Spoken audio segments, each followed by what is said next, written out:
ఈరోజు నేను ఇక్కడికి ఎందుకు వచ్చానంటే మీ రుణం తీర్చుకోవడానికి వచ్చాను. ఎందుకంటే ఆనాడు ఆంధ్ర రాష్ట్ర గౌరవ ముఖ్యమంత్రి శ్రీ నారా చంద్రబాబు నాయుడు గారి పైన దొంగ కేసు పెట్టి 58 రోజులు జైల్లో బంధిస్తే సింధనూరు నుంచి రాయచూరు వరకు పెద్ద ఎత్తున బయటకు వచ్చి మీరు మాకు అండగా నిలబడ్డారు, మమ్మల్ని మీరు నడిపించారు.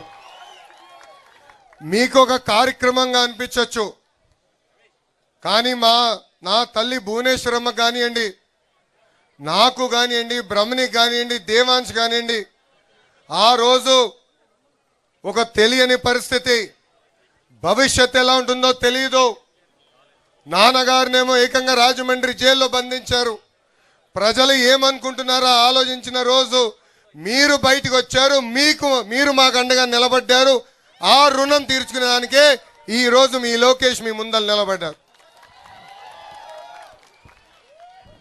ఆ 58 రోజులు బాబు గారిని ఎప్పుడు కలిసినా చెప్పేవాడిని, వాళ్ళు చేస్తున్న ఆరోపణలు ఎవరు నమ్మట్లేదు.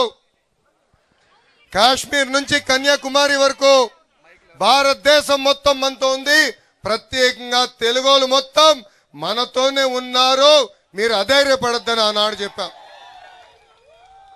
కేసులు పెట్టినా ఇబ్బంది పెట్టినా అనుకున్న దానికోసం మనం అహర్నిశలు పోరాడతాం.